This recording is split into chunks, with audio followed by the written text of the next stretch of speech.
commencer ce webinaire, on va regarder une petite vidéo que j'ai pu réaliser avec 3 personnes qui ont témoigné sur leur TDAH et la prise en charge de leur TDAH. C'est bien ça le problème ou le gros sujet de la prise en charge du TDAH, quoi. C'est qu'il peut y avoir 100 TDAH et ils sont tous différents, quoi. Bonjour, je m'appelle Camille, j'ai 39 ans. J'ai été diagnostiquée TDAH il y a 1 an et demi. Mon TDAH est complété par un trouble anxieux chronique. Bonjour, je m'appelle Iseult, j'ai 33 ans et j'ai été diagnostiquée de mon TDAH il y a environ un peu plus d'1 an. Donc, je m'appelle Lisiane, j'ai 30 ans, j'ai été diagnostiquée TDAH au mois de février cette année. Ça a fait suite, en fait, au diagnostic de mon père qui a été diagnostiqué il y a environ 3 ans, suite à une rencontre avec un enfant qui avait un trouble déjà diagnostiqué, où on a remarqué, en fait, des différences et qui nous ont mis, un petit peu la puce à l'oreille pour commencer, les investigations. À ce moment-là, moi, j'ai pas forcément voulu, faire les tests, mais j'ai ressenti le besoin il y a 1 an et demi quand j'ai commencé à avoir, des troubles, notamment, au niveau de la fatigue et de ressentir vraiment, ce problème, au quotidien. Ce qui m'a poussée à faire mon diagnostic, c'est mon petit garçon, parce que mon petit garçon a eu une prise en charge, très tôt, en tout Mmh. cas une suspicion diagnostique à l'âge de 4 ans. Ce sont les professionnels, j'ai eu la chance de tomber sur des professionnels extraordinaires, dans le nord où on est, qui m'ont incitée à aller jusqu'au bout du diagnostic. Ma prise en charge, elle a débuté en janvier 2022 pour une dépression diagnostiquée par mon médecin traitant, qui a généré un arrêt maladie et la mise en place d'un traitement par antidépresseur. Ensuite, ma sœur et moi, on a décidé d'initier un diagnostic de TDAH auprès d'une psychiatre spécialisée dans ce trouble. Parce que malgré le traitement médicamenteux, j'avais des difficultés qui perduraient dans mon quotidien.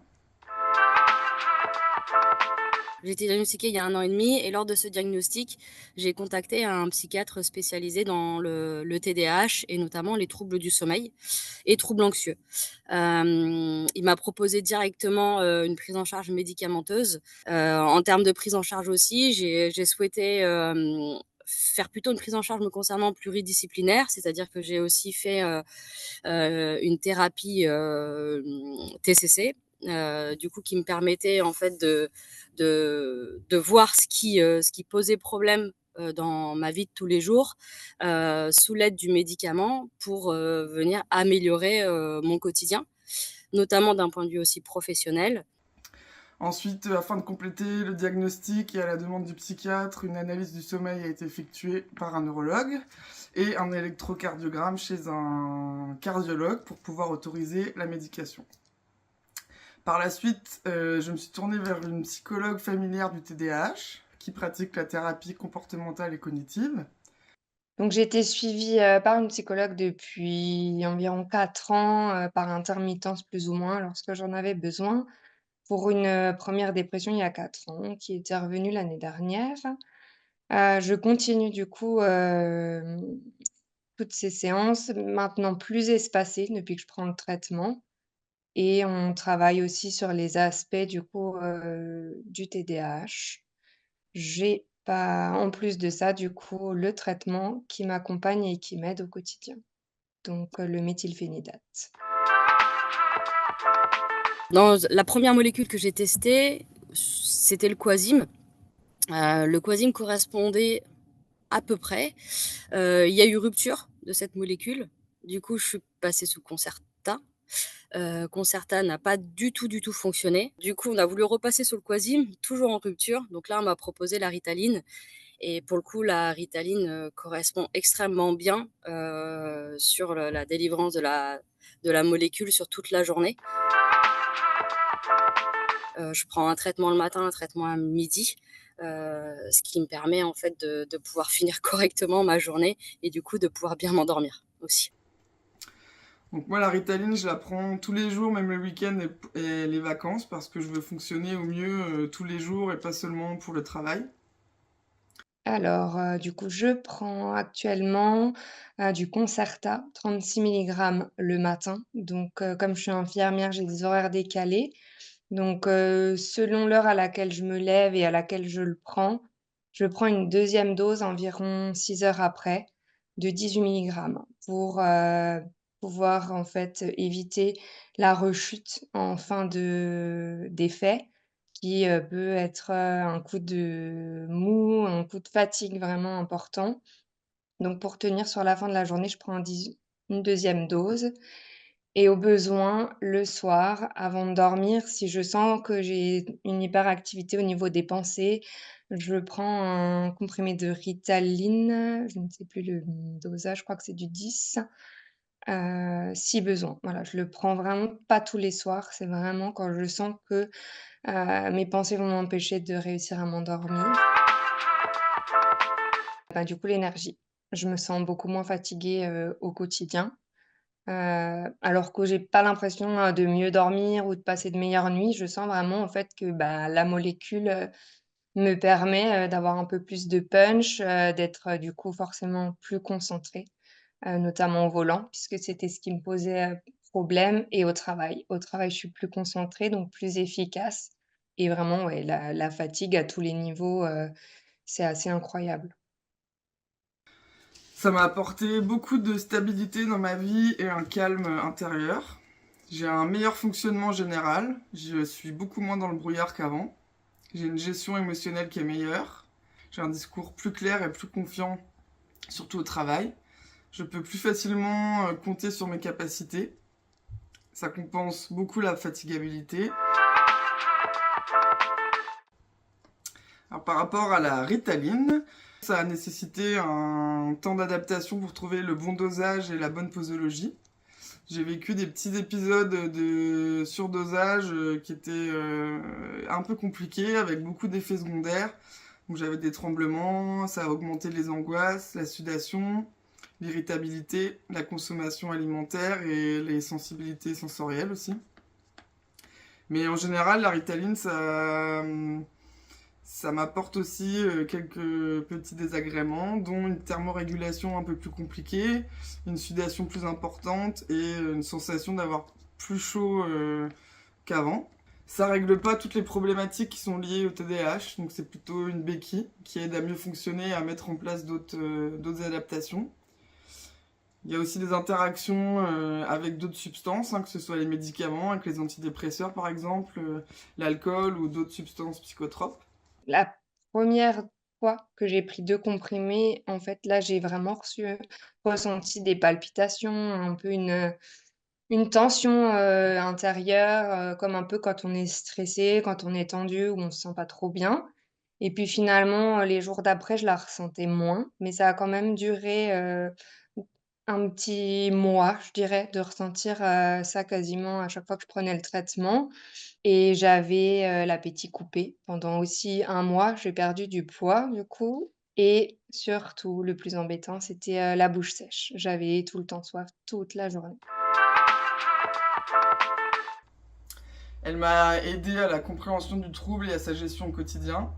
Elle m'a expliqué les mécanismes d'action des différents médicaments à base de méthylphénidate, ce qui m'a vraiment permis de mieux m'approprier mon traitement et de mieux comprendre quand le prendre et comment gérer le dosage. On a pu explorer toute l'hypersensibilité sensorielle et trouver des solutions d'adaptation. On a eu aussi toute une réflexion par rapport au sommeil et à la mise en place d'une routine du sommeil. On a exploré quelle forme de mélatonine me correspondait le mieux. On a aussi essayé de mettre en place des routines pour avoir une meilleure hygiène de vie et pratiquer une activité sportive. Au niveau de la psychothérapie, j'ai pu, agrandir, les temps entre 2 séances. Déjà parce que, ben, à tous les niveaux, je me sens mieux moralement et du coup, forcément, j'ai moins besoin. Par contre, elle va, elle, plus m'aider sur, les aspects, où le traitement n'agit pas forcément, comme, bah, la procrastination, de repousser les tâches, où là-dessus, on va peut-être travailler ça en se disant: «Bah, voilà, comment je peux faire pour travailler là-dessus, pour que la tâche soit plus facile, ou voilà. Je l'ai surtout, accepté de le faire notamment d'un point de vue professionnel et comment réagir face à des situations professionnelles qui peuvent, parfois être très désagréables, pour pas, tomber dans l'isolement. Parce que moi, j'ai parfois, face à des grosses situations de stress, j'ai tendance à m'isoler et à ne plus communiquer, et alors que c'est dans la communication que je trouve les solutions, et le but était vraiment de pouvoir, continuer à s'exprimer et de trouver des solutions avec mes différents interlocuteurs. Et donc ça, je l'ai suivi toute l'année dernière, ce qui a été hyper qualitatif. Après, je dis pas que c'est, complètement résolu parce que, c'est un exercice, quotidien. Ça demande aussi pas mal d'énergie pour remettre en pour activer ces nouveaux réflexes. Mais en tout cas, ça m'a beaucoup servi, et ce que j'ai fait dans le professionnel, j'ai pu aussi l'appliquer dans le côté perso. Donc c'était aussi, on va dire, voilà, double avantage. Voilà. Au niveau du trouble du sommeil, j'ai jamais eu un très bon sommeil, et j'ai entrepris un diagnostic, autour de la qualité de mon sommeil.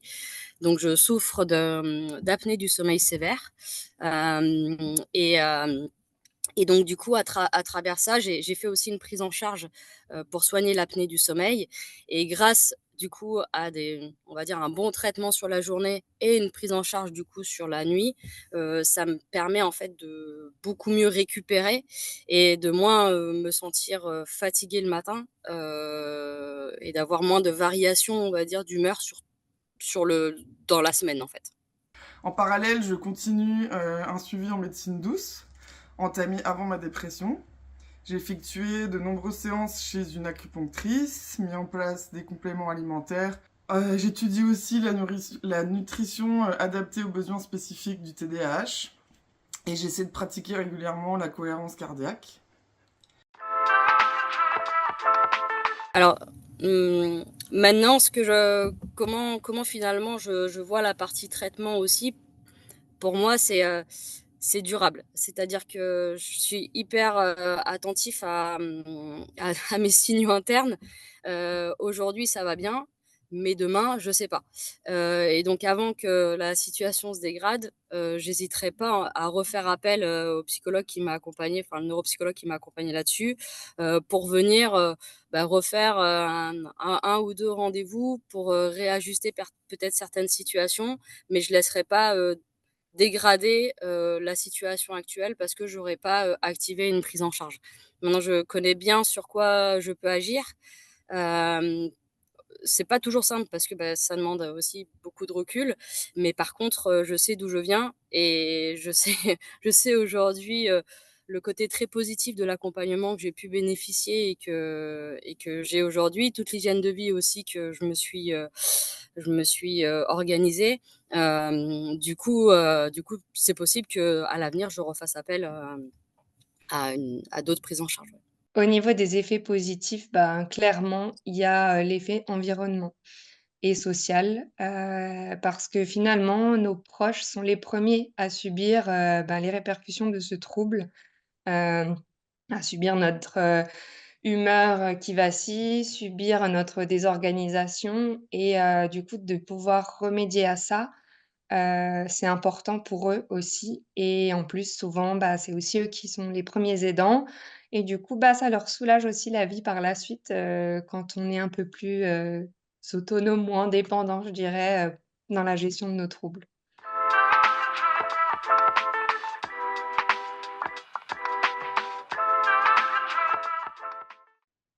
Voilà, donc pour ces premiers témoignages, et il est donc temps maintenant de passer la parole à nos experts, donc le docteur Sébastien Weibel et Madame Lucille Domy, qui travaillent tous les deux au centre hospitalier de Strasbourg, donc respectivement psychiatre et psychologue.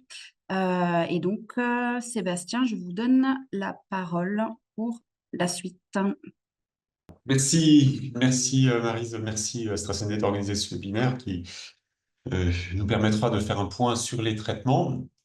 Alors, j'ai écouté avec attention les témoignages, hein, et ça m'a aussi, enfin, je les avais déjà eu en prime time, en avant-première, et finalement, les principales choses que je vais vous dire ont déjà été dites. Alors, je vais surtout essayer de synthétiser un peu les choses et vous donner des idées précises sur cette question de traitement. Donc, comme le disait Maryse, je suis psychiatre, psychiatre d'adulte, et je travaille aux hôpitaux universitaires de Strasbourg, où je m'occupe essentiellement d'adultes, de grands adolescents aussi. Et donc voilà, avec une activité en partie spécialisée pour le TDAH. Et j'essaye de faire aussi de la formation pour que la plupart des médecins, la plupart des psychiatres, enfin, si ce n'est tous, connaissent le TDAH. Ça devrait être un peu la norme. Alors, on va parler d'abord de traitement médicamenteux dans cette première partie. Je vais essayer de tenir dans les 20 minutes. Il ne faut pas hésiter à me couper si je commence à être trop long. Et je pourrais répondre à des questions après. Alors, quand on parle de traitement médicamenteux, on va parler en France surtout du méthylphénidate, qui est finalement la seule molécule qui est disponible, parce que les autres ne sont pas forcément commercialisés. Alors, ce traitement est finalement celui qui sera un pilier du traitement du TDAH, parce que chez les adultes, c'est le traitement qui est recommandé en première intention dans les recommandations internationales, donc celui qui apportera le plus d'effets. Chez les enfants, la situation est un peu différente, et selon les recommandations, c'est un peu variable, mais en France, la recommandation, c'est que c'est un traitement qu'on utilise seulement après avoir essayé d'autres choses, de mesures psychosociales de façon générale, et ou si la situation est vraiment très sévère. Mais souvent, pour beaucoup de personnes avec un TDAH, la question du traitement se posera à un moment ou à un autre, et même si elle ne se pose pas dans l'immédiat, c'est intéressant de savoir un peu ce qu'on peut en attendre et avoir des idées un peu précises sur quels sont les avantages, les inconvénients, pour pouvoir avoir une décision éclairée. Alors, la prise en charge médicamenteuse est importante, mais évidemment, il y a d'autres aspects qui sont cruciaux. Éducation thérapeutique, psychoéducation, on en parlera juste après, hygiène de vie, des adaptations, et aussi toute une série de techniques psychologiques et comportementales qui seront un pendant important. Et peut-être qu'on ne va pas les distinguer si clairement, parce que vous allez voir à la fin, mon message principal sera, le traitement va être un levier pour mettre ce genre de choses en place. Donc, quelques nouveautés. Alors, les traitements sont disponibles maintenant en France depuis une vingtaine d'années, hein. Ils sont connus, par contre, depuis très longtemps, plus de 70 ans, voire plus. Le méthylphénidate a été découvert dans les années 50 et a été utilisé dans différentes indications, mais dans les troubles du registre du TDAH, ça fait depuis les années 70. Donc, on a quand même beaucoup de recul et beaucoup, beaucoup de personnes qui ont été traitées. Donc, quand même pas mal de données pour savoir comment ça évolue sur le long terme. Et donc, les nouveautés récentes, c'est que ça a été autorisé officiellement chez l'adulte en France, 2021. Il reste que ce traitement doit être débuté par un spécialiste. Il doit être renouvelé aussi annuellement par un spécialiste, psychiatre, neuro ou pédiatre, évidemment, chez les enfants. Donc, je vais parler très peu d'autres alternatives. S'il y a des questions, je pourrais y répondre. Et donc, les autres alternatives sont un médicament qui s'appelle l'atomoxétine ou Strattera, qu'on peut obtenir dans des situations un peu particulières, mais qui est finalement un traitement non stimulant qui est utilisé dans le TDAH. Certains antidépresseurs peuvent avoir un effet particulier sur le TDAH, mais voilà, je ne vais pas en parler plus que ça. Pareil pour la clonidine ou le modafinil, qui n'ont pas l'autorisation de mise sur le marché en France dans cette indication. Il y a des médicaments qui ne sont même pas commercialisés en France, hein, comme d'autres stimulants, les dérivés de l'amphétamine, la guaifacine. Voilà, j'ai les sites là pour les avoir cités, mais je n'en parlerai pas plus que ça, parce que ça va être vraiment anecdotique. Pardon. Et donc, de façon importante, donc, il y a une initiation qui est possible chez l'adulte, alors qu'avant, on pouvait le commencer chez l'enfant, ou uniquement si la personne était déjà traitée depuis l'enfance, et pas si le diagnostic n'avait pas été fait ou si le traitement n'avait pas été commencé, ce qui était évidemment un peu une double peine, hein, juste d'avoir des difficultés au quotidien. Si on avait eu du mal à avoir un diagnostic assez tôt, ça pouvait être un frein pour la prise en charge. Évidemment, c'était un peu absurde et ça a changé, heureusement. Donc, les indications, c'est un impact fonctionnel modéré à sévère. Chez l'adulte, il faut que les symptômes de TDAH aient pu être observés pendant l'enfance, établis, pas forcément observés par médecin, mais qu'on puisse rétrospectivement se dire, OK, il y avait un tableau évocateur pendant l'enfance, et il faut l'assurer aussi à une prise en charge globale. Hein, donc, alors, il y a quelques subtilités. Certaines formes ont l'AMM chez l'enfant seulement et pas chez l'adulte. C'est le cas de la Ritaline, libération immédiate, ou le Quasime. Alors, ça ne veut pas dire qu'on ne peut pas le prescrire, mais officiellement, si on le prescrit, ils ne sont pas remboursés. Hein, c'est la règle standard, une prescription hors AMM n'est pas remboursée normalement.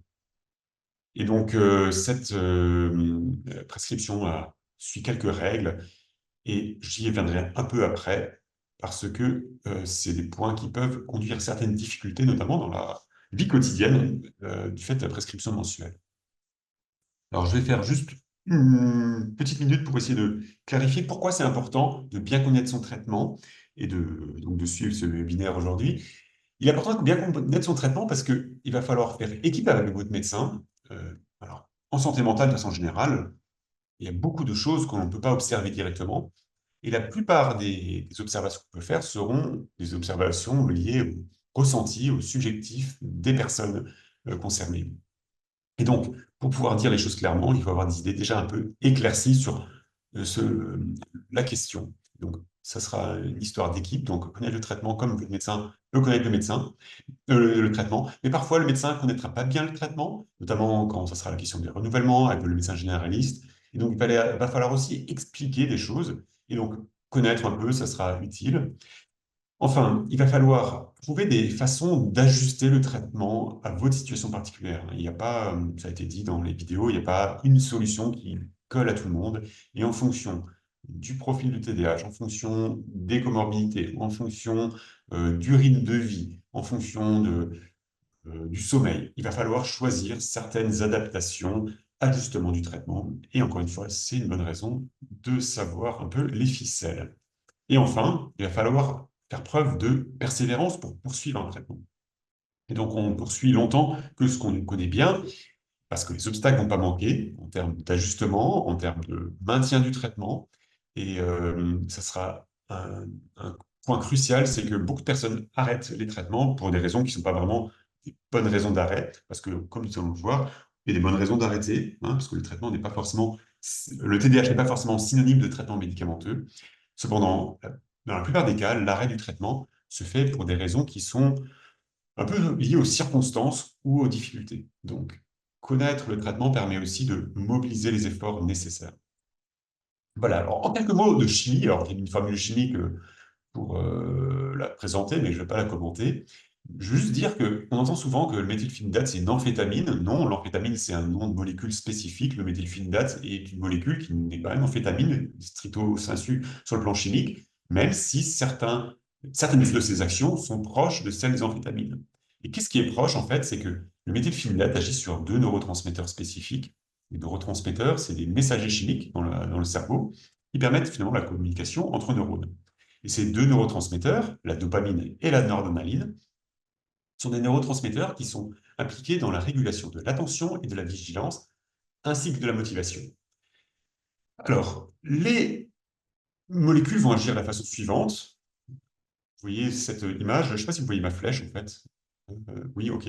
Donc, vous avez une synapse, c'est la communication entre deux neurones, le neurone d'avant qui est en haut et le neurone d'après qui est en bas. Hein, donc, il y a des petits boutons synaptiques. Hein, c'est le petit zoom, là, vous voyez ici, c'est ça, on va zoomer. Et donc, les neurotransmetteurs dopamine ou noradrénaline sont transmis de l'autre côté de la synapse et agissent, puis sont recyclés en étant repompés par un transporteur, là, c'est le recyclage. Et ce que fait le médicament, c'est que ça va freiner un peu ce recyclage. Ça va faire en sorte que le repompage va être plus lent, ce qui a comme conséquence d'allonger l'effet du médicament. Et donc ça, c'est le mécanisme du méthylphénidate pour les synapses qui marchent à la dopamine et les synapses qui marchent à la noradrénaline. Les amphétamines font la même chose, sauf que les amphétamines auront un effet un peu supplémentaire, c'est que ça peut faire un largage direct. Mais le méthylphénidate ne le fait pas, et donc c'est pour ça que ce n'est pas non plus chimiquement une amphétamine. Et donc, ça va servir comme de thermostat. Et ça, c'est important à comprendre. Ces neurones à dopamine et ces neurones à noradrénaline sont relativement rares dans le cerveau. En fait, ils sont même très rares par rapport aux autres types de neurones. Et en fait, ils agissent un peu comme des modulateurs généraux. Hein, comme si vous imaginez un thermostat qui agit sur le radiateur et ça va diffuser dans toute la pièce. La température va diffuser dans toute la pièce. Et c'est pour ça que beaucoup de molécules utilisées en psychiatrie agissent sur ces neurotransmetteurs qui servent de modulateurs, parce que finalement, on ne va pas agir localement dans une communication, dans une zone du cerveau, mais on veut agir de façon générale. Et vous avez peut-être entendu parler des médicaments qui agissent sur la sérotonine, par exemple les antidépresseurs. Pareil, la sérotonine est aussi un de ces thermostats-là. Et donc, le médicament va agir pour ajuster le thermostat. Et donc, en pratique, ça va augmenter, améliorer le fonctionnement de zones du cerveau qui sont impliquées dans l'attention, le fait d'être concentré sur quelque chose, la vigilance, c'est-à-dire être réveillé et être capable de réagir rapidement à des choses qui surviennent, et la motivation, c'est-à-dire mettre de l'énergie pour arriver à un but. Et donc, c'est les zones qui sont marquées dans le cerveau très globalement, de façon très succincte. Et en fait, le médicament va changer un peu la température générale. Et ça, c'est important à comprendre. On a tous des modes de fonctionnement qui sont variables en fonction du contexte, de la même façon que dans une pièce, il peut faire parfois chaud, parfois froid, ça dépend de plein de facteurs. Et parfois, on est dans un mode de pensée qui est plutôt arborescent, c'est-à-dire les idées qui filent à droite à gauche, un peu exploratoire, mon esprit gamberge, voire rêveur. Et parfois, on peut être dans un mode plus linéaire, on appelle exploitation. J'ai une idée, je le file et je vais tout droit, et concentré. Et on aussi, parfois, en fonction du contexte, de l'un à l'autre. Et le médicament, ce qu'il va faire, il va un peu décaler la flèche du côté linéaire, exploitation concentrée. Vous voyez, comme ça, avec plus ou moins fort en fonction de la dose du traitement. Comme dans une pièce, on peut augmenter un peu la température en tournant légèrement le thermostat et il fera un peu plus chaud. Alors, ce qu'il faut bien comprendre, c'est que cet effet, en fait, n'est pas spécifique aux personnes TDAH et ça va marcher chez n'importe qui. Sauf que, si on est déjà dans une zone sur cette courbe, par exemple où la dopamine est à un niveau optimal, attention, si on décale trop, ben, on va avoir une baisse de la performance. Alors que si on était un peu à un dosage un peu inférieur, la tension faible, comme ici, si on décale, on arrive à une zone optimale. Donc, il n'y a pas d'effet spécifique du méthylphénidate pour le TDAH, c'est juste que les TDAH sont plutôt dans la zone un peu froide et monter la thermostat est utile. Monter le thermostat dans une pièce où il fait déjà 20 degrés, vous allez avoir 25 degrés et vous allez avoir trop chaud. Ça sera pas très efficient, en fait. Vous allez avoir trop chaud, vous allez dépenser trop d'énergie et ça n'aura aucun intérêt. Pourtant, le thermostat marche chez n'importe qui, sauf que chez certaines personnes, l'effet sera bénéfique parce qu'il fera peut-être 3 fois dans cette pièce. Et chez d'autres personnes, ça risque d'être délétère parce qu'il n'y avait pas lieu de chauffer plus, en fait. Et le problème venait d'autre chose. Donc, c'est pour ça qu'on entend souvent, ah oui, le diagnostic se fait, si je réponds au traitement, c'est que j'ai un TDAH. Non, non, non. C'est juste que, en fait, c'est juste qu'on ajuste de façon adéquate et que dans une pièce où il fait déjà 20 degrés, ça ne sert à rien de monter un thermostat. Mais ça a un effet aussi. Voilà pour l'explication sur l'idée générale du traitement. C'est un traitement qui va moduler les choses et il n'y a pas d'effet magique, en fait. Et donc, une personne qui va prendre un traitement et qui n'aura pas besoin, qui n'aura pas de TDAH, va être peut-être plus concentrée, être plus réveillée, mais au détriment d'autres choses. Elle va avoir trop chaud, pour reprendre la métaphore que j'ai utilisée tout à l'heure. Alors, quels sont les effets chez les personnes qui prennent le méthylphénidate pour le TDAH? On a un effet relativement rapide, c'est-à-dire que quand on absorbe le traitement, on a un effet une demi-heure ou une heure après la prise, en moyenne. Donc, c'est vraiment un traitement qui agit sur le thermostat de façon temporaire. On l'ajuste et ça disparaît quand le médicament est éliminé du corps.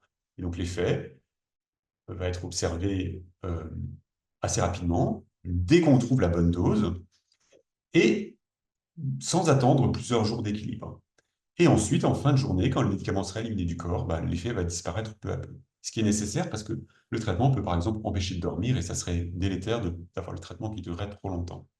Et donc, à court terme, ce que les personnes observent, et ce qu'on espère observer, c'est une amélioration de la concentration, une diminution de la distractibilité, c'est-à-dire moins avoir l'esprit qui part dans tous les sens, capté par des choses qui ne sont pas pertinentes.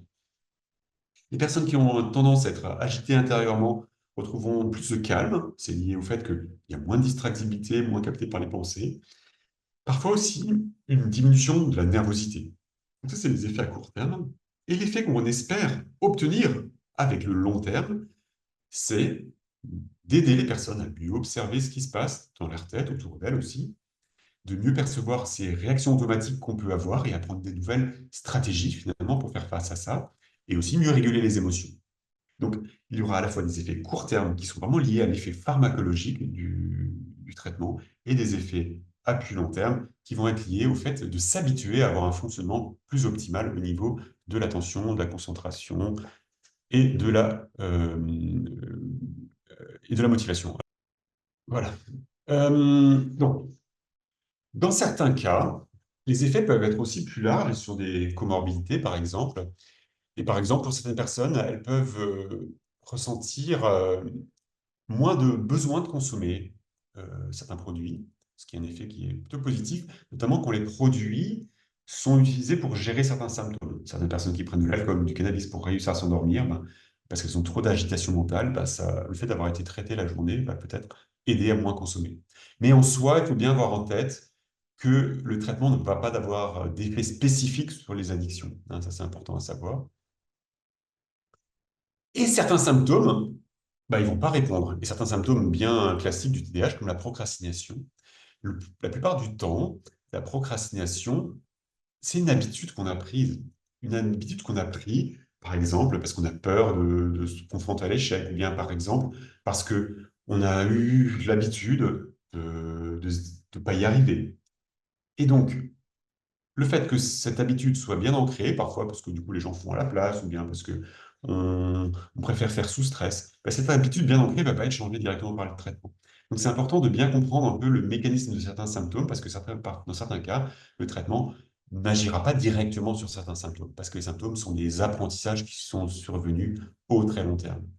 Et c'est aussi le cas, par exemple, pour la régulation des émotions. Dans certains cas, le traitement peut être efficace directement là-dessus. Par exemple, ça diminue l'impulsivité et du coup, la régulation des émotions peut être plus facile. Cependant, si on a appris à bloquer les émotions, parce qu'on a toujours eu des émotions trop intenses, si on a tendance à réagir toujours avec le même pattern, ça sera quelque chose qui sera plus lié à un apprentissage et le médicament aura beaucoup moins d'effet direct dessus. Donc c'est important, et c'est là où l'accompagnement est crucial, avec le médecin qui prescrit, mais aussi avec un autre professionnel, comprendre le fonctionnement de chaque symptôme et voir dans quelle mesure le traitement peut agir dessus. Et là, j'arrive à quelque chose de crucial, c'est que le traitement va pouvoir aider à mieux profiter d'autres approches thérapeutiques, qu'elles soient psychologiques, pour qu'on arrive mieux à utiliser les stratégies TCC, par exemple, quand on a un traitement, parce qu'on est plus concentré, plus capable de mobiliser son motivation. C'est vrai pour la méditation, par exemple, pour d'autres rééducations, l'activité physique. Hein. Voilà, je fais un petit retour sur les différentes spécialités pour aller assez rapidement en disant qu'il y a des formes LP et une forme LI, différentes formes LP qui sont réparties différemment, avec entre 22 et 50% de LI pour chacune, ce qui fait qu'on a un profil un peu différent, mais ça reste toujours la même molécule, c'est le système de libération prolongée qui va changer. Et donc, ce qui est important à comprendre, c'est qu'en fait, il faut trouver un profil global qui corresponde un peu à ses besoins. Et certaines personnes auront des besoins particuliers, certaines personnes auront aussi une absorption particulière. Et donc, ça vaut le coup d'essayer différentes spécialités si on n'a pas un résultat optimal ou suffisant. Il n'y a pas de spécialité qui marche mieux qu'une autre, il n'y en a pas une qui est mieux adaptée dans certains cas. C'est vraiment une question de multiples facteurs, euh, à la fois liés aux besoins et liés aussi à l'absorption qui peut être un peu variable en fonction des formes de libération prolongée. Oups, voilà. Et donc le but finalement, c'est d'arriver à quelque chose qui convienne. Vous voyez que les durées d'action sont relativement faibles pour une journée d'éveil classique d'un adulte. Donc parfois, il faut associer plusieurs prises. Euh, Ce qui peut être un peu différent chez un enfant où le besoin serait plus spécifiquement lié à la scolarité. Alors, la prescription, j'en ai déjà touché un mot, elle doit être commencée par un spécialiste. Elle est assez encadrée en France, mais dans tous les pays du monde aussi. En France, peut-être un peu plus, parce qu'il n'y a que la possibilité d'avoir une ordonnance mensuelle. Il faut un renouvellement tous les mois par un médecin traitant, un psychiatre, et pas de chevauchement possible d'une ordonnance à l'autre, ce qui rend les choses parfois compliquées en termes d'organisation. Voilà, et l'ordonnance sécurisée, c'est ça, en fait. C'est un truc qu'on ne peut pas photocopier avec un carré où on écrit le nombre de lignes, et il faut écrire en toutes lettres avec le nom de la pharmacie. Parfois, ça a comme impact d'avoir une réaction un peu bizarre dans les pharmacies, où les pharmaciens peuvent être un peu suspicieux et peut-être manquer parfois de discrétion en- en délivrant les traitements. Voilà, ça vaut le coup d'avoir une discussion tranquille avec les pharmaciens pour que ça se passe bien. Euh, voilà, donc c'est important de savoir ça. Et dans d'autres pays, la prescription est possible pour 3 mois, pour éviter justement le fait de courir chez le médecin tous les mois. Mais en France, c'est pas encore le cas. Donc, libération immédiate, libération prolongée, j'en ai un peu parlé, j'aurais pu mettre cette dia avant, parce que c'est des choses que j'ai déjà dites. Voilà. La dose maximum, c'est une question qui est parfois posée. elle est variable d'une personne à l'autre. Et ce qui est important à comprendre, c'est que la réponse au traitement n'est pas liée au fait d'avoir un TDAH ou pas. Il y a des personnes, et c'est lié à des variantes génétiques, qui sont des gens qui ont le thermostat sensible quelque part. Et donc, même avec des toutes petites doses, ils ont une réaction très nette. Et d'autres personnes ont besoin de doses plus importantes. C'est vraiment l'effet ressenti qui va permettre de savoir quelle est la dose maximum. Avec les autres facteurs qu'on identifie, c'est la dose standard qu'on utilise, hein, c'est 1 mg par kilo par jour. Donc, par exemple, une personne de 60 kg, en général, à dose haute, ça sera plutôt 60 mg par jour, répartis sur la journée, potentiellement. D'autres personnes pourront avoir besoin de doses un peu plus élevées, et ça, c'est à discuter avec votre médecin. On se basera donc sur le ressenti des personnes, sur les objectifs et surtout sur le besoin d'étalement sur la journée. L'objectif, c'est de trouver l'équilibre entre l'efficacité et la tolérance. Quels sont les effets secondaires, en fait? Maux de tête, c'est assez fréquent, surtout au début. Il y a des effets physiques classiques, un maux de ventre. Pas avoir d'appétit, ça c'est très régulier, en fait. Les adultes, souvent, sont moins gênés que les enfants. Parfois une palpitation, le cœur qui bat vite, parfois d'autres effets secondaires, boutons, démangeaisons, qui sont plus variables d'une personne à l'autre.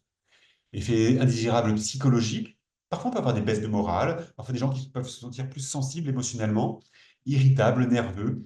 Et ça, c'est vraiment aussi une question de dose et de profil personnel.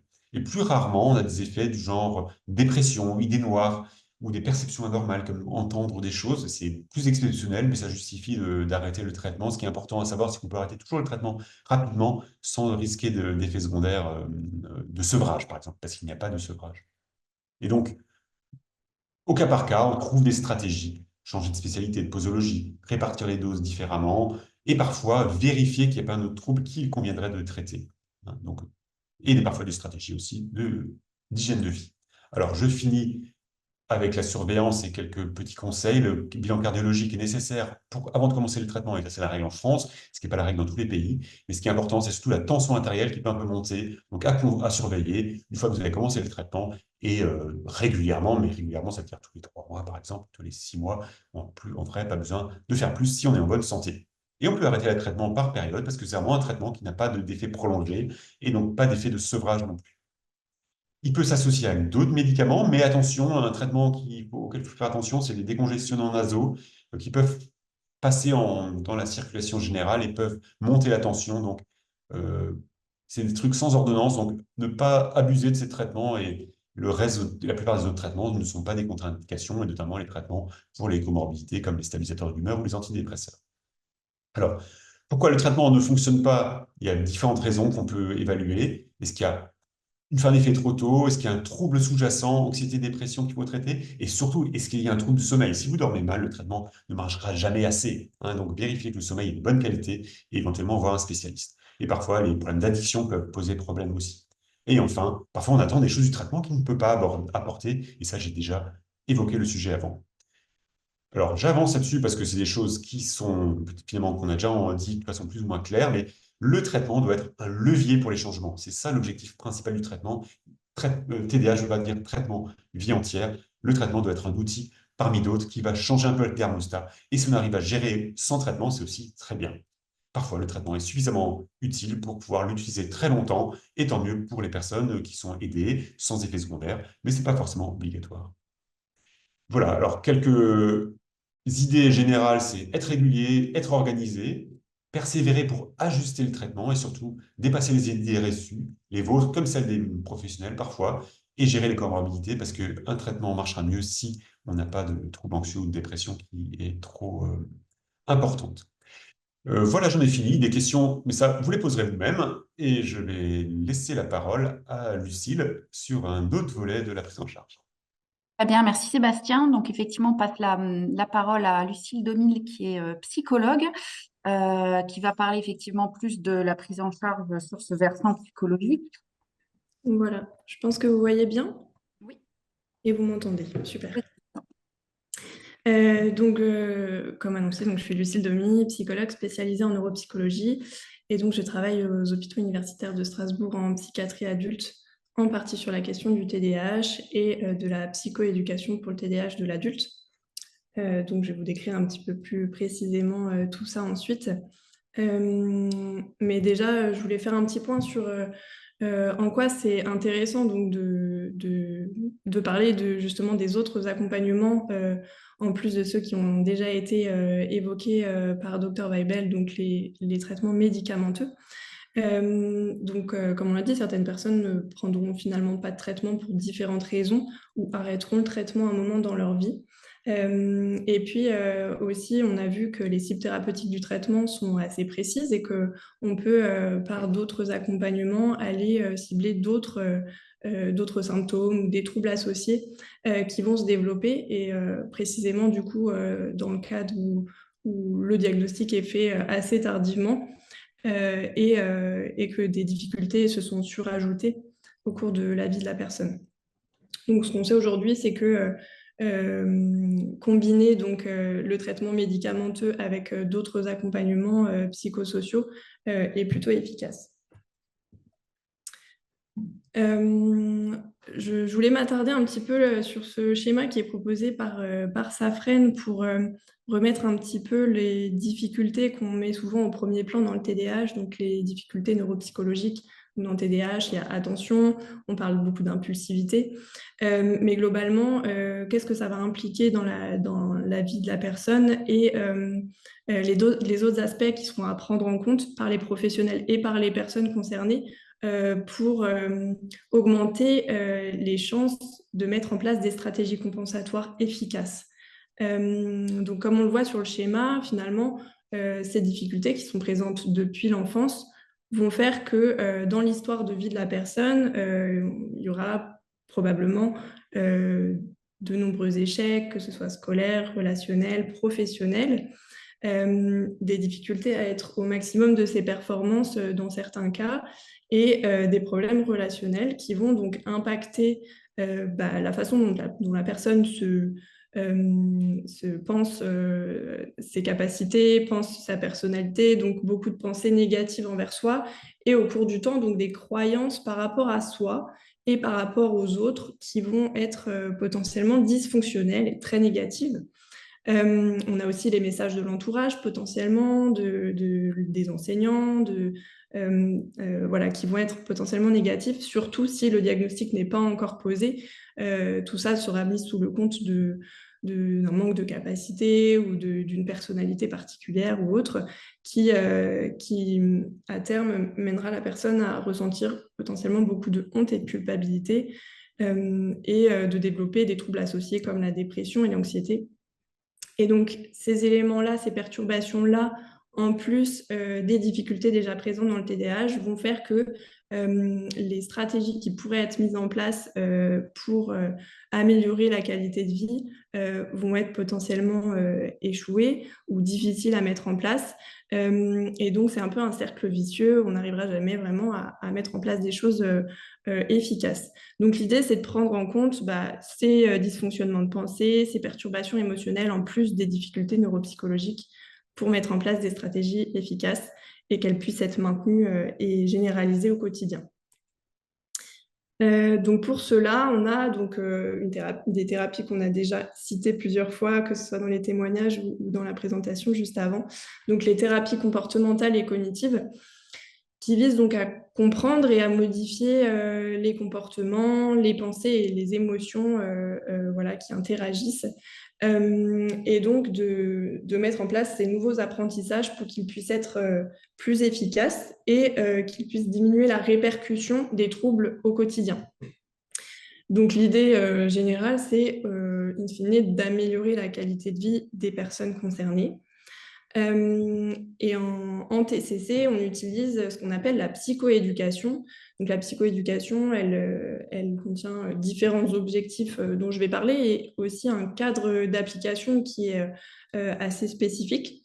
Donc l'idée, c'est pour les personnes concernées de mieux comprendre le ou les troubles, d'apprendre à identifier les symptômes et à adapter les stratégies efficaces pour diminuer l'impact des symptômes. Et donc, on verra que c'est aussi des choses à personnaliser. Juste avant, on a parlé de profils très différents, donc tout ne marchera pas pour tout le monde de la même manière. Connaître aussi les traitements, comme on l'a vu, c'est important de savoir comment fonctionnent ces traitements et voilà, pour favoriser aussi leur utilisation, leur bonne utilisation. Favoriser l'auto-soin, ça c'est hyper important dans la psychoéducation. C'est vraiment l'idée de mener la personne à être actrice en fait de sa santé. Donc voilà, ça va vraiment être la ligne directrice. Mieux accepter le diagnostic. Alors, accepter, on peut entendre ce terme de différentes manières, mais l'idée ici, ça va être d'identifier ce qu'on ne peut pas changer malgré les efforts qu'on va pouvoir y mettre, et du coup de se tourner vers les éléments qu'on va pouvoir changer et qui vont pouvoir être plus efficaces. Enfin, un endroit où on va pouvoir mettre son énergie de manière plus efficace. Par exemple, accepter que le diagnostic est là, mais pour autant, voilà, ce n'est pas une fatalité, on peut faire des changements efficaces. Et le but final, c'est donc d'améliorer la qualité de vie en allant vers des projets en lien avec les valeurs, les objectifs de vie. Et donc, comme je disais, il y a le cadre de la psychoéducation, c'est vraiment pour les professionnels qui proposent de la psychoéducation, c'est d'accompagner les personnes à prendre soin d'elles-mêmes, de savoir du coup déjà identifier, observer et de savoir comment réagir face à ce qu'elles observent. Une métaphore, c'est par exemple, au lieu de mettre du poisson dans l'assiette, c'est d'apprendre à pêcher, à s'autonomiser sur ces aspects de la santé mentale. Et précisément, du coup, dans le TDAH, l'idée, ça va être du coup pour les personnes concernées de mieux comprendre le trouble, d'identifier les symptômes les concernant et de les comprendre et du coup de venir identifier les stratégies qui vont être efficaces pour elles et d'entraîner de nouvelles compétences, que ce soit communicationnelles, émotionnelles, on en parlera un petit peu après, tout en prenant en compte le fonctionnement du TDAH, donc par exemple les aspects motivationnels qui vont peut-être compliquer la mise en place de nouvelles habitudes, de nouveaux comportements. Et voilà, aussi dans le cadre de appliquer, par exemple dans un groupe où on propose de la psychoéducation à des personnes qui ont un TDAH, de valoriser des comportements qui vont aider à rester attentifs pendant la séance. Et donc de s'adapter aussi aux besoins des personnes concernées, évidemment, par exemple en prenant en compte leur retour, en adaptant ce qu'on peut proposer aux personnes concernées. Du coup, je vais vous présenter rapidement. Alors, on est déjà, ça fait quelques minutes déjà que vous êtes en présentation, donc il y a beaucoup d'informations, mais il y aura un replay qui sera disponible, il me semble. Mais globalement, pour vous montrer à quoi peut ressembler un programme de psychoéducation pour le TDAH de l'adulte. Donc, vous allez voir ici, en référence au schéma que je vous montrais au début, où finalement, on a les difficultés liées au TDAH et puis il y a toutes les répercussions qui se sont installées au cours du temps et qui ont pu avoir un impact sur l'estime de soi.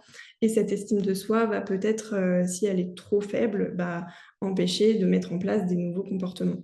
Donc, l'idée, c'est de donner autant d'importance au TDAH qu'à l'estime de soi dans ce programme, avec un premier module sur le TDAH. Donc, on présente les généralités. On est beaucoup dans des partages de connaissances et d'expériences. Hein.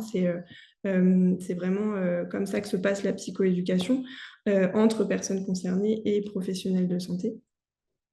Ensuite, on prend un temps pour parler vraiment des symptômes peut-être moins connus. Donc, on va parler de perception du temps, on va parler de sensorialité, de troubles du sommeil, de difficultés financières et autres.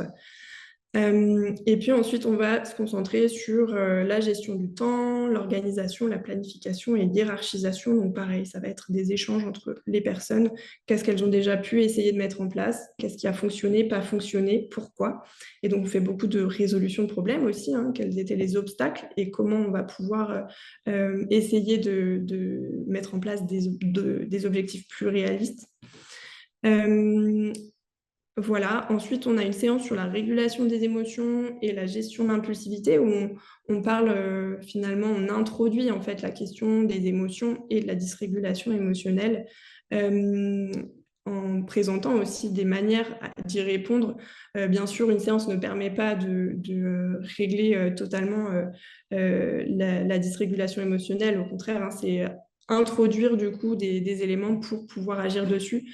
Et après, chaque personne est libre d'approfondir le sujet, mais on propose par exemple de commencer la pratique de la pleine conscience dans cette séance-là.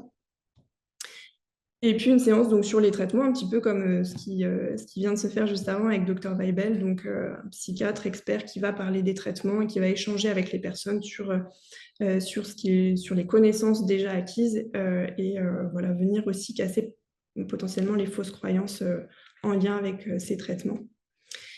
Et pour le deuxième module, du coup, une partie sur l'estime de soi, où on va discuter de l'impact du TDAH et plus spécifiquement quand il est repéré tardivement, donc sur l'estime de soi.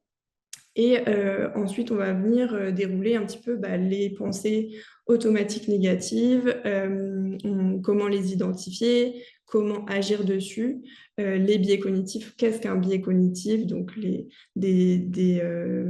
biais de pensée qu'on a tous, hein, qui sont là, et comment agir dessus. On va aussi, alors à ce stade du programme, on est beaucoup tourné sur les difficultés liées au TDAH et donc là, regarder du côté des forces et comment les exploiter là où elles ne sont pas exploitées. Ensuite, une partie sur l'acceptation. Alors, j'en ai parlé déjà un tout petit peu avant. Donc, toujours en prenant des situations du vécu des personnes et donc des pratiques concrètes pendant la séance. Et puis, pour finir, donc un travail sur les valeurs, donc identifier les valeurs et identifier aussi ce qui nous éloigne de nos valeurs et ce qui pourrait nous en rapprocher. Donc, pour au final, identifier des objectifs précis et réalistes qui nous mènent dans le sens de nos valeurs. Et donc, à ce moment-là, on peut venir piocher dans tout ce qui a été discuté dans les autres séances pour voilà, appliquer dans le sens d'un objectif précis. Donc c'est très dense. Ce programme donc, il se fait en groupe. On propose donc de nouveaux apprentissages et aussi beaucoup de développer l'auto-observation qui sera importante à plein de niveaux différents dans le cadre du TDAH. Pour que tout ce qui se passe dans le cadre de ces séances soit généralisable et que ça puisse aider au quotidien, on propose donc des pratiques à domicile, donc ce qui a été discuté et testé dans le quotidien et repris en début de séance suivante pour venir identifier ce qui a fait obstacle, ce qui a marché, ce qui n'a pas marché et comment ensemble on peut trouver peut-être des solutions, donc faire de la résolution de problèmes pour que ce soit ensuite peut-être plus efficace.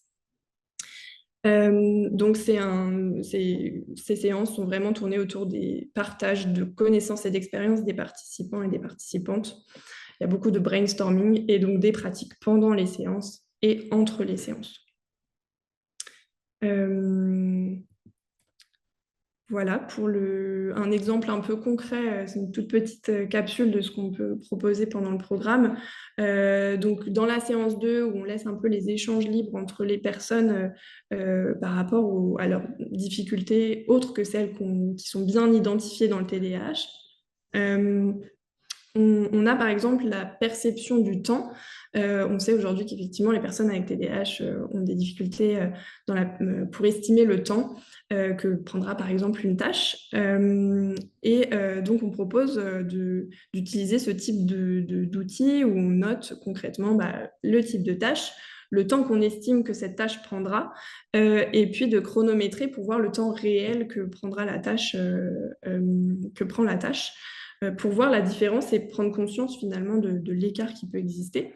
Ça peut par exemple agir sur la procrastination. Si on sait qu'une tâche elle va prendre énormément de temps, on va peut-être beaucoup plus facilement la repousser. Si on prend conscience qu'elle prend moins de temps que prévu, ça peut peut-être engager un peu plus à la faire rapidement.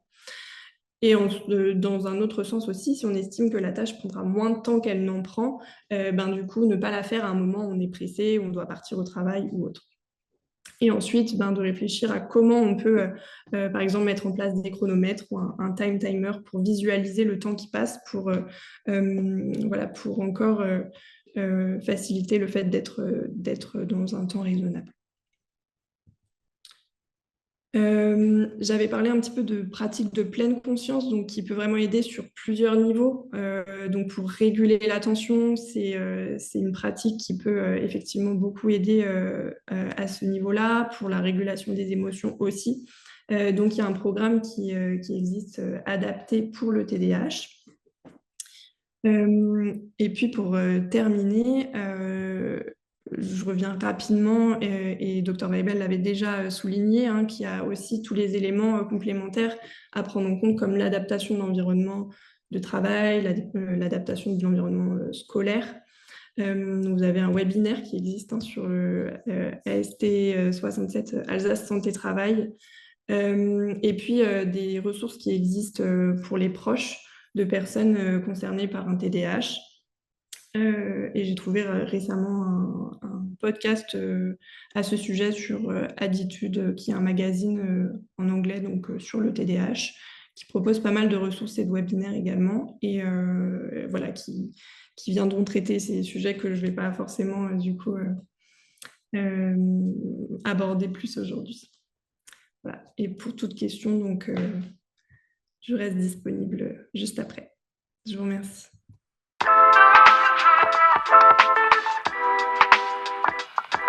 Une personne qui demande comment accéder à la thérapie. Alors, je ne sais pas exactement de laquelle c'était. Il me semble que Oui. c'était celle, Je pense que c'était celle que j'ai détaillée. Si c'est celle-ci, donc c'est une thérapie qui existe aux hôpitaux universitaires de Strasbourg. L'idée, c'est que voilà, il faut avoir un diagnostic de TDAH. Et il n'y a pas vraiment de prérequis pour y accéder. On a un document pour y accéder. Alors, on a beaucoup de demandes. Il existe aussi des thérapeutes en individuel, hein, qui proposent de la psychoéducation en individuel et parfois en groupe. Ça peut arriver. Je sais que l'association Prism avait proposé ça aussi à un moment. Voilà, donc vous pouvez vous adresser aux US en psychiatrie, mais encore une fois, voilà, il y a pas mal d'attentes. Donc possible en ligne, effectivement, on le fait, jusque-là, on l'a fait en visio. Et on va essayer de le faire aussi en présentiel pour adapter aux personnes pour qui ça convient mieux. Voilà. Merci. Sébastien, il y avait 2 questions Oui, sur la alors, Ritaline LI. Je ne sais pas si ouais, tu as ça au je entier. les ai vus, oui. Alors, en fait, pourquoi la Ritaline Ali n'a pas l'autorisation chez l'adulte, c'est une raison qui n'est pas vraiment de raison, en fait, hein. Donc, c'est tout à fait utile, hein. Donc, c'est juste que ça nécessite plusieurs prises par jour. Donc, on peut tout à fait l'utiliser. Alors, sur le remboursement, effectivement, parfois la Sécu ne dit rien et ça passe comme ça. Bon, en vrai, c'est pas très cher la Ritaline Ali, hein. C'est quelque chose de standard. On en a pour 10-15 euros par mois, hein, donc c'est vraiment pas grand-chose. Et la Sécu n'est pas forcément trop regardante, ça dépend des caisses en fait, mais officiellement, elle n'est pas censée rembourser. Mais ça, voilà, c'est comme ça. Donc, il n'y a pas de problème en soi. On préfère les formes LP d'emblée parce que ça permet quand même plus de stabilité dans la journée. Et il y avait une autre question sur le médicament très précisément, c'était par rapport aux problèmes cardiaques, hein, j'ai lu. Oui, Est-ce que les gens qui ont c'est des ça. fragilités cardiaques, et ça c'est vrai pour toutes les formes de méthylphénidate. Alors, en France, on a une sensibilité un peu particulière par rapport aux problèmes cardiaques liée à l'histoire du Mediator, hein. Vous devez avoir entendu parler de ce scandale. C'est une molécule qui avait une proximité avec les amphétamines, dont un des métabolites, des voies de dégradation de la molécule, faisait des lésions cardiaques, en fait. On sait assez bien comment ça fonctionne, quelles sont les voies biologiques qui expliquent ça. Et ce qu'on sait, c'est que le méthylphénidate ne le fait pas. Et donc, néanmoins, il y a quand même une prudence. Et par exemple, l'examen cardiaque systématique chez les adultes vient de là probablement. Dans les autres pays, il n'est pas demandé s'il n'y a pas de maladie cardiaque ou de problèmes dans la famille ou d'antécédents personnels, et si la personne est en bonne santé par ailleurs. Mais bon, voilà, c'est comme ça la réglementation en France. Et donc, sur le plan cardiaque, qu'est-ce qui se passe en fait? C'est le point principal, c'est que ça peut augmenter un peu la tension artérielle. C'est ça le principal effet au niveau cardiaque, cardiovasculaire. Alors, évidemment, il peut y avoir des choses beaucoup plus rares, mais en moyenne, l'effet principal, c'est augmenter un peu la tension artérielle. Et en gros, la règle, c'est tout ce qui peut poser problème à cause de ça, ben, ça justifie une prudence particulière. Par exemple, si on a, je sais pas, des maladies du cœur qui peuvent être aggravées par la tension artérielle, par exemple, la- l'athérosclérose, par exemple, et ben, ça va poser problème, évidemment.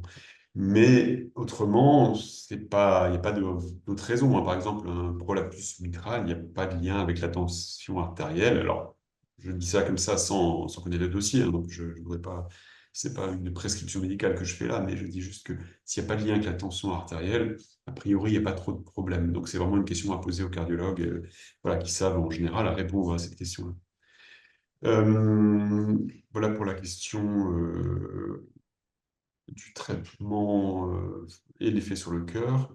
Ouais. Là, il y a une question sur les ruptures de stock, enfin, les ruptures de production de méthylphénidate et la façon qu'est-ce qu'il faut faire effectivement si le médicament prescrit n'est plus disponible. Hmm.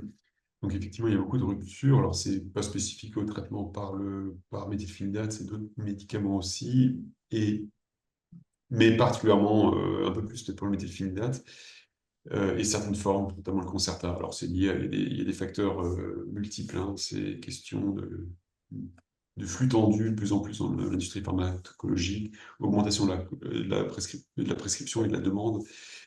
Et les ruptures ne sont pas liées à la France, hein. Dans tous les pays du monde, c'est le cas. Et la France est un pays où les médicaments sont pas chers et du coup, les labos, parfois, de façon. Voilà, ils préfèrent mettre leur stock là où c'est vendu mieux. Bon.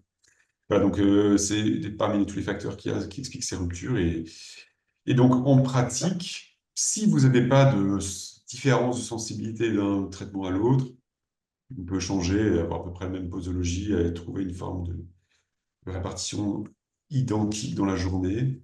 Donc, si vous utilisez une forme LP, une forme LP devrait aller. La plupart des gens, ça ne pose pas tellement de problèmes. Alors, parfois, il y a quand même des différences ressenties et, pour des raisons qui sont qui sont pas très claires et qui sont probablement liées à des variabilités d'absorption.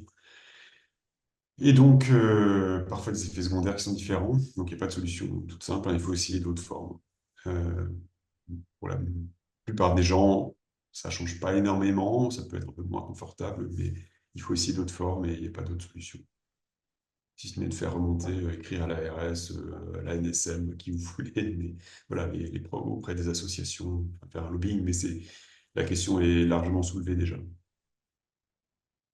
Il y a pas mal de questions aussi sur comment connaître ou avoir un annuaire pour connaître des spécialistes du TDAH. C'est vrai que ça revenait aussi dans les témoignages que j'avais enregistrés des personnes qui avaient eu pas mal Voilà, des donc, spécialistes du TDAH. alors c'est difficile de faire des annuaires, hein, parce que bon, être dans un annuaire, ça veut dire aussi, enfin, dans médecine, c'est assez délicat, hein, parce que on recommande pas les personnes, et il y a des questions aussi de déontologie médicale, donc il n'y a pas vraiment d'annuaire. Alors il y a les associations qui tiennent des annuaires un peu officieux comme ça, mais ça ne veut pas forcément dire que c'est des personnes de qualité non plus, hein, mais qui sont dans l'annuaire, hein. Qui va dans l'annuaire, il n'y a pas d'instance de contrôle, donc il faut être voilà.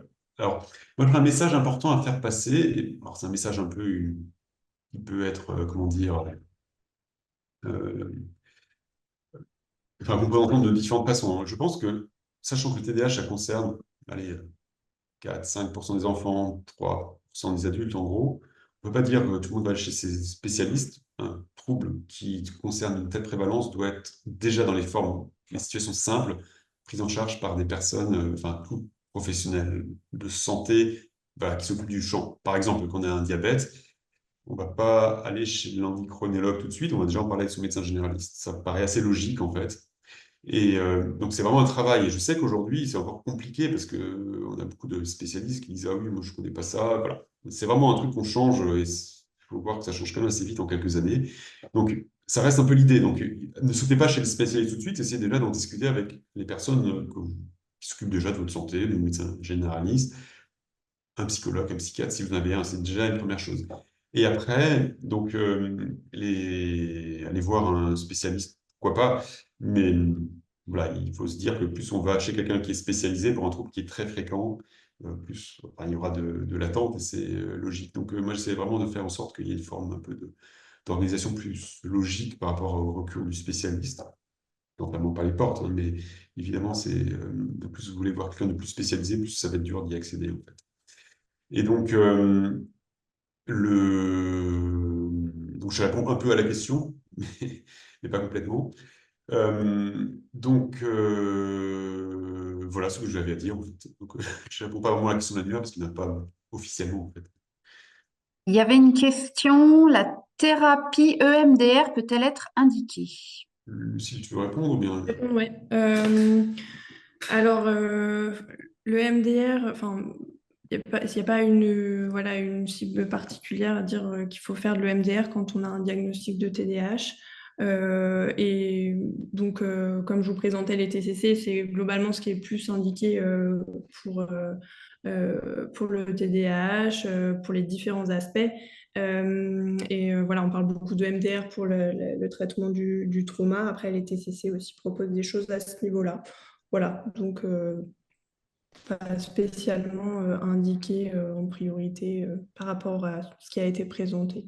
La question par rapport au bilan neuropsychologique, Ouais, c'était c'est ça.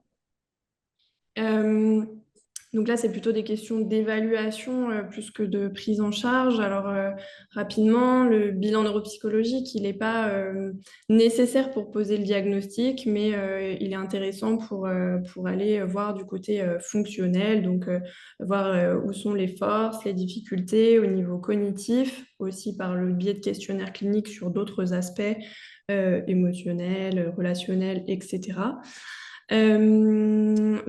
Voilà, donc ça peut être intéressant. Et les outils, ben après, tout dépend un peu du psychologue spécialisé en neuropsychologie qui vous reçoit, mais normalement, voilà, avec des outils variés. Donc, il y a l'échelle de QI de Wechsler, il y a des tests attentionnels, des tests exécutifs.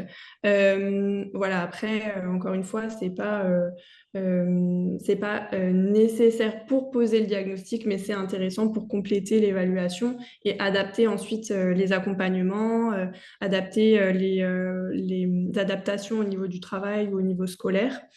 Et effectivement, peut-être qu'on fait plus facilement pour les enfants parce que voilà, il y a toute la scolarité ensuite qui demande à s'adapter assez rapidement. Voilà. Et puis il y avait une autre question par rapport au fait, est-ce que c'est mieux d'aller plutôt en libéral ou à l'hôpital? À partir du moment où la personne enfin, voilà, peut faire l'évaluation, j'ai envie de dire, allez-y. La différence, ça va être aussi les temps d'attente, ça va être du coup au niveau des remboursements financiers. Mais il y a de plus en plus de personnes qui sont aptes à le faire et qui sont partantes pour le faire en libéral en dehors de l'hôpital. Merci. Il y a une question de Flora qui demande au niveau somatique, est-ce qu'on observe des conséquences à long terme lorsqu'une personne prendra un traitement au long cours? Il y a des études qui sont faites en fait en comparant les personnes qui prennent un traitement long cours, et ça c'est sur des registres, et les personnes qui n'en prennent pas. Alors, ce qui est le problème de comparer comme ça, c'est qu'on compare des choses qui ne sont pas vraiment équivalentes. Et les personnes qui prennent un traitement sont aussi des personnes qui ont TDAH, qui ont plus d'exposition à des produits. Donc voilà, il y a toujours un biais comme ça de sélection des personnes qui prennent un traitement. Donc, c'est des études qui sont un peu compliquées, c'est pour ça qu'il y a parfois beaucoup de débats. Mais globalement, avec des études bien faites qui arrivent à contrôler ces biais, on se rend compte qu'au niveau des maladies qui pourraient être, ou des conséquences qui pourraient être liées au traitement par méthylphénidate spécifiquement, indépendamment des conséquences du TDAH, par exemple, pourraient être importantes aussi pour la santé. Parce qu'on sait que le TDAH augmente le risque de pathologie à long terme. Voilà. Donc, si on essaie de faire la part des choses avec des méthodes statistiques notamment, on se rend compte qu'il n'y a pas d'augmentation de la mortalité, il n'y a pas d'augmentation des maladies cardiovasculaires ou d'autres troubles de ce type-là. Ce que je disais, c'est la tension artérielle qui peut être un peu plus augmentée, hein, donc c'est plutôt ça qui persiste, donc à surveiller, donc évidemment à surveiller. Et alors voilà, et parfois il y a des choses qui sortent, c'est toujours un peu débattu parce que c'est toujours cette question-là, est-ce que c'est lié au trouble ou est-ce que c'est lié au traitement, parce qu'en fait, les seules personnes qui prennent le traitement, c'est les personnes qui ont le trouble. Vous voyez un peu la difficulté de raisonnement. Donc, globalement, il y a quand même pas mal de données, puisque c'est un traitement qui est prescrit depuis fort longtemps, mais évidemment, c'est des personnes qui potentiellement peuvent le prendre longtemps, assez jeunes, donc il y a besoin d'avoir des études. Et pour l'instant, les études sont vraiment rassurantes sur l'impact de la prise à long terme. Même chez les enfants, enfin, je prends les choses, je ne parle pas que des adultes, je parle d'enfants et adultes. Merci. Il y a Sylvie qui demande à quand d'autres classes thérapeutiques en France comme dans les pays anglo-saxons? Alors, quand? Alors, les autres classes, c'est les non-stimulants comme la tamoxétine. En réalité, la tamoxine a été commercialisée très brièvement en France, mais le labo a pas réussi à s'entendre. Enfin, il y a eu une AMM très brève, mais le labo a pas réussi à s'entendre avec la Sécu sur le prix. Donc, le labo a dit, ben non, je ne commercialise pas. Donc, c'est toujours ça le problème. Et en France, pour d'autres classes thérapeutiques et aussi pour d'autres problèmes de santé, il y a une tension assez forte sur la négociation sur les prix et les labos peuvent être amenés à ne pas commercialiser des traitements parce que le prix est trop bas. Alors, c'est bien pour la Sécu, peut-être, d'avoir des prix bas, mais ça, cet inconvénient-là. Et donc, c'est vrai dans différentes choses. Et peut-être là où la santé mentale est parfois stigmatisée, c'est ça aussi, c'est que parfois le prix, les négociations sont plus serrées pour la santé mentale. Donc ça, c'est un problème enfin, voilà, qui est remonté aussi au niveau des instances. Donc aujourd'hui, il n'y a pas vraiment de nouvelles à annoncer, hein. Il n'y aura pas d'autres classes qui seront disponibles. Typiquement, les amphétamines ou la liste d'examphétamines qui sont des produits qui peuvent être intéressants. J'ai vu une question passer là-dessus.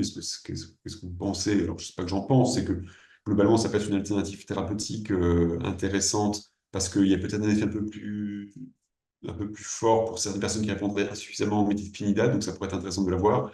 En pratique, on ne l'a pas et on ne peut pas le prescrire. Donc, amphétamine ou liste d'examphétamine. Parce que il est marqué Focaline, je vois dans le chat. Focaline, c'est une forme dextrogir. Alors, je passe les détails, c'est une sous-forme du méthylphénidate. Je ne suis pas sûr que ce soit un point sur lequel il faudrait se battre parce que ça n'apporte pas grand-chose par rapport au méthylphénidate. Sincèrement, il n'y a aucune donnée qui dit que ça pourrait être plus intéressant. Donc, celui-là, il n'y a pas d'intérêt. Mais par contre, la liste d'examphétamines qui s'appelle Elvance, ou les amphétamines type Adderall, là, pour le coup, il y a des données qui pourraient dire OK, ça vaut le coup de. Il y a Christelle qui demandait, alors c'était peut-être avant que vous en parliez, mais peut-être pour refaire un point par rapport à ça, le renouvellement du méthylphénidate mensuel peut-il être fait par un généraliste? Si c'est le cas, faut-il absolument une ordonnance annuelle par un psychiatre? Oui, c'est Euh, exactement ça. C'est ça, il faut une ordonnance annuelle par un spécialiste, pédiatre, psychiatre, neurologue, et seulement ceci. Peut-être il y aura un jour les addictologues qui pourront aussi être prescripteurs, c'est quelque chose qui est en débat actuellement. Et ça, c'est une ordonnance annuelle, donc la mise en place est tous les ans minimum, ce qui est finalement pas une mauvaise chose, dans le sens où ça permet de refaire le point. Mais c'est vrai qu'on pourrait se poser la question, est-ce que des médecins qui auraient bénéficié d'une formation particulière pourraient aussi se lancer? Moi, je pense que c'est plutôt une bonne idée que des médecins généralistes qui bénéficient d'une formation aux troubles neurodéveloppementaux puissent avoir une forme d'autorisation, donc voilà, qui est liée à leur formation particulière. Je pense que ce serait une bonne chose. On n'y est pas encore. Et après, tout médecin, généraliste notamment, peut renouveler mensuellement le traitement, et donc pas forcément le spécialiste.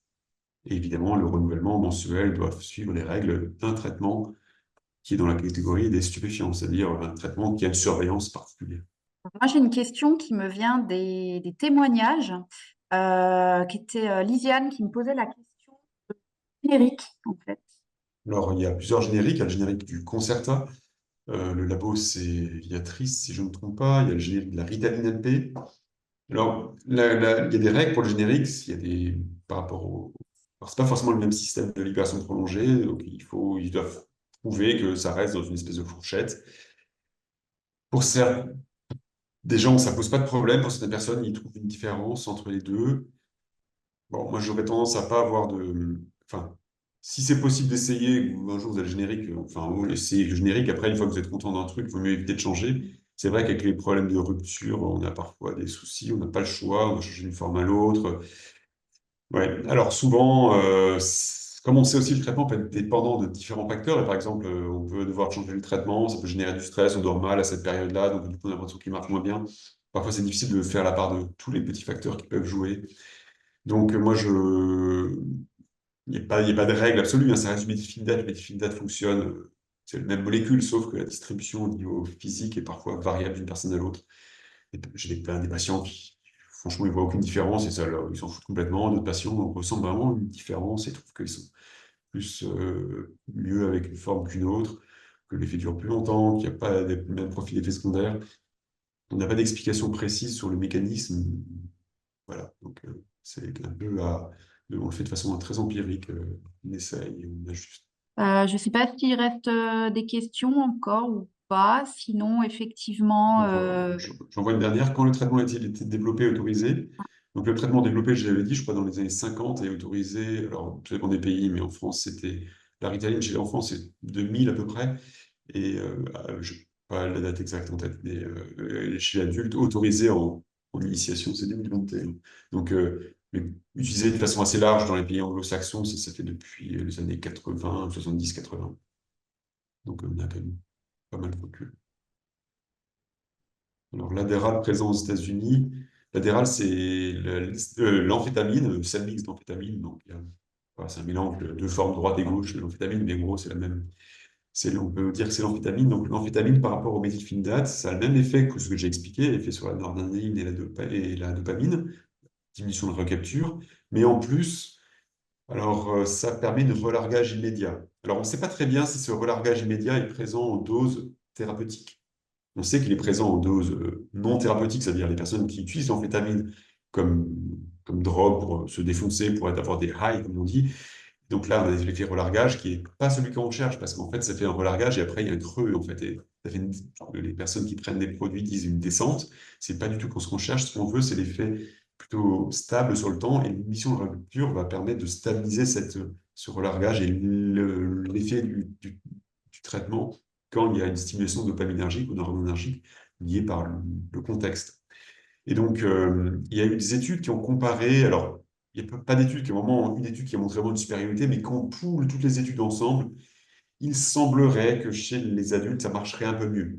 Alors, quand on compare le petit mieux qu'on a par rapport au méthylphénidate versus le placebo, le rien, pas de traitement, bah, c'est un peu c'est pas grand-chose, hein, mais c'est un petit peu mieux chez les adultes peut-être pour pas plus d'effets secondaires. Donc ça, c'est ce qui a été donné par certaines des études qui ont poolé toutes les études qui ont été faites, mis ensemble toutes les études qui ont été faites.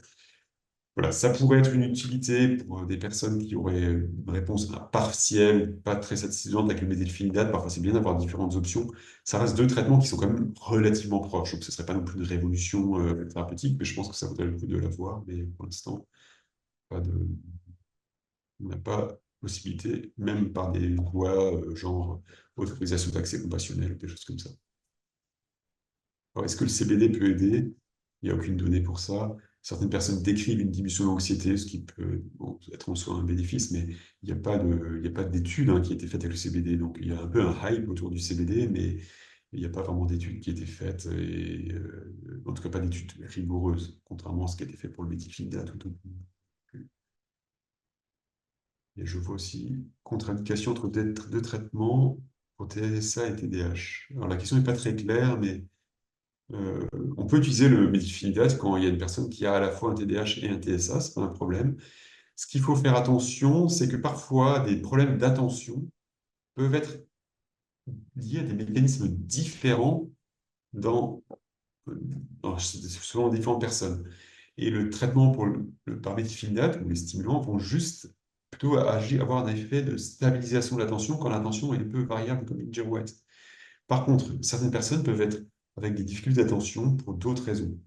Et ces autres raisons peuvent être, par exemple, dans l'autisme, le fait d'être très facilement attrapé, l'attention très facilement attrapée par des détails, par exemple, plutôt que la forme générale. Et ça peut se manifester de plein de façons, parfois de façon sensorielle, parfois dans un texte. Et donc, ça peut générer des problèmes de concentration sur lesquels le traitement n'aura pas d'effet.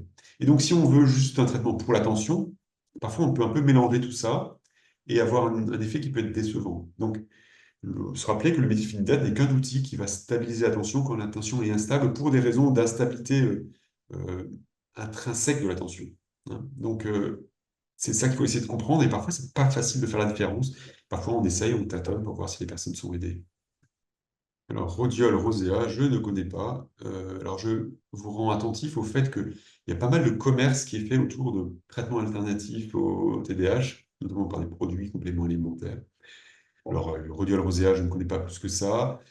Il y a pas mal de choses qui se disent sur le safran, avec soi-disant des études publiées, mais c'est vraiment des études de mauvaise qualité qui n'ont pas comparé de façon adéquate, et donc vraiment des résultats qui sont très discutables, voire pas de résultats du tout, ou des études qui sont biaisées. Donc il n'y a pas vraiment de données. Le seul où il y aurait vraiment un effet qui semble quand même robuste, bien que très faible, un effet robuste mais faible, c'est-à-dire peu de différence, mais un effet qui est quand même stable, c'est les oméga 3 pour les personnes qui seraient carencées en oméga 3 probablement.